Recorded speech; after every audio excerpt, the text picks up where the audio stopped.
Hello, welcome. It's Jen from drjenbasir.com. And I want to give you something to think about as you are working towards your goals and changing your daily habits and just all around striving to become a better person in life. One thing that is really important to consider is the questions that you ask yourself, and how you ask your questions matters. This is one of the skills that I learned that was probably the most important skill that I developed in my years working as a physical therapist. It is the art of knowing which questions to ask and how to ask those questions that really allows you to discover what the underlying challenges might be, or what the true root cause or issue is that needs to be changed or requires some healing in your life for you to continue to make progress. And I want to give you a couple examples of this, but let's talk about first types of questions.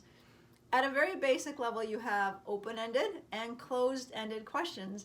And as that sounds maybe, open-ended questions, you can think of the door being open. It will lead you to more things. If you have a closed-ended question, it's like you've got a closed door and that's it, you're not going to get any farther. And if you have kids and you send them off to school, they come home from school, oftentimes parents will ask a closed-ended question. Did you have a good time at school today? The answer you're going to get is yes or no. Now we might try to be a little bit better about this and say, how was school today? Or maybe our spouse comes home, how was your day? But usually we get the same response, fine, it was good, something like that, right? So that doesn't give you much of a chance to connect with someone or to open up that space for improving your relationship. So instead, you want to ask a more open-ended question that requires them to give you a little more information, share more about what they're feeling or about what they experienced. So you might ask your spouse or your children, what was the best part about your day today? What are you most grateful for from today? Just changing that question a little bit completely changes your interaction with the other person. So when you're conversing with others in your life, and even when you're thinking about yourself and your own goals, pay attention to whether you're asking more open-ended questions or more closed-ended questions, and see how you can change those questions just a little bit to get more engagement and more conversation from the people that you're talking with. A second thing to think about with the questions is kind of tied into the bigger picture of how I see healing. In our lives, this is, if you think of yourself being right here, you have the things that you are moving away from and the things that you want to move toward. So you have your habits that you have, and maybe you have particular habits that you want to stop and new habits that you want to create. And you have your goals that you are progressing toward. So at any point in time, we have things that we are trying to release or trying to get rid of or part ways with. And then we have the things that we're trying to invite into our lives and to create as we move forward. And I want to give you an example of what this looks like in terms of your questions by sharing a story with you about a client of mine. So we will make up an imaginary name and protect their privacy. I will say that her name is Sarah. And this client has finished chiropractic school and is taking her boards.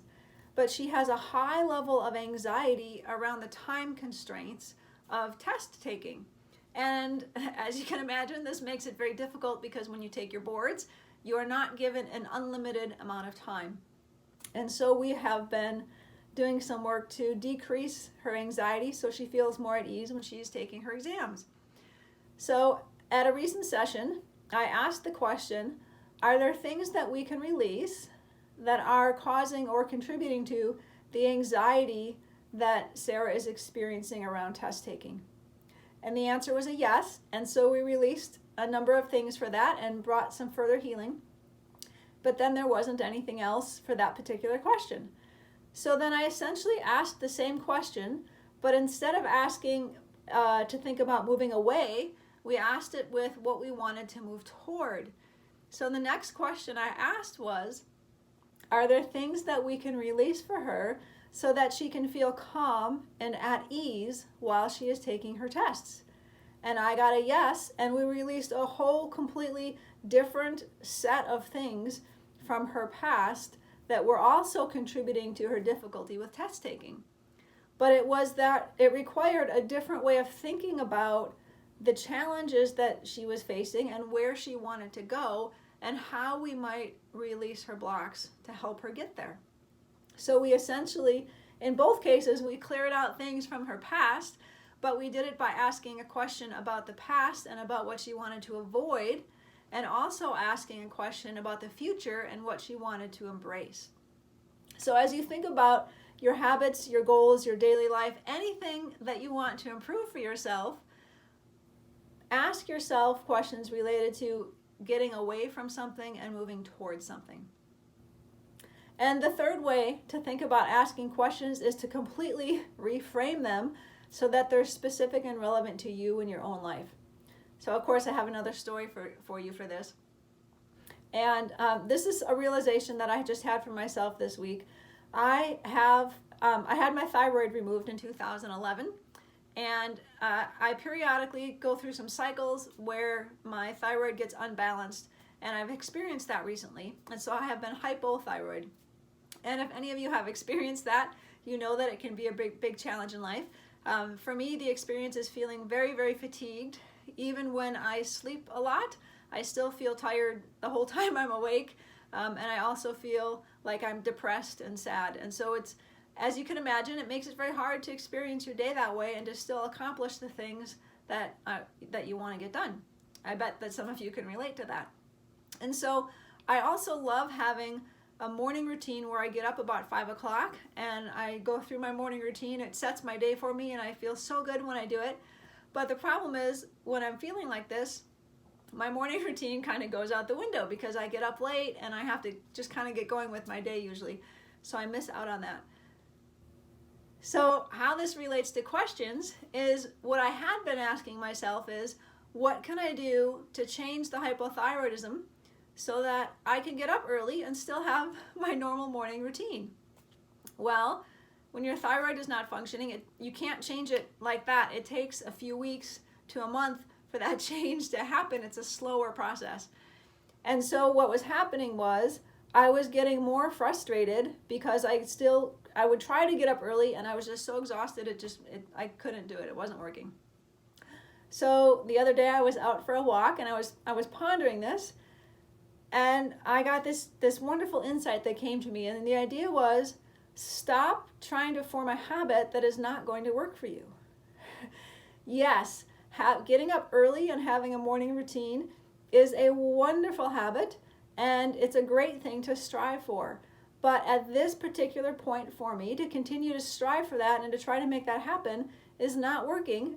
And so the question needs to be changed and to be more individualized. And so the question that came to me was, okay, given the fatigue that I'm experiencing, what can I do to change my daily routine so that I can be more productive and still accomplish the things that are important to me to get done for my business and for my home? So I completely reframed the question. It is wonderful to have these specific habits and goals that you are going after, but sometimes you might need to step back, and instead of saying, okay, all the people who are highly successful or who are like the type of people that I want to be, the people that you emulate, maybe there's a different way that you can approach achieving those same things that isn't the same way that they do it.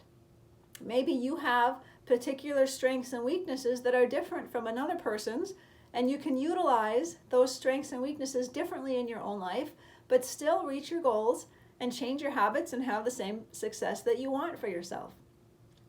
So my offer and my challenge to you today is to think about how you ask your questions as you go through your life. How do you ask your questions when you're conversing with your family and with friends and with other people? And how do you ask the questions when you're looking at yourself, working on your own habits and your goals? And think about different ways that you can tweak or even completely reframe those questions, because when you ask your questions differently, you will get different insights, different results. You will see things differently. Asking questions is always a good thing. It's a fantastic way to progress and to grow in any area of your life. So I would love to hear from you. As always, let me know how changing or thinking about your questions differently has had an impact on your life. Please share this with your friends who you think might find it helpful. And as always, thanks for listening and have a fantastic day.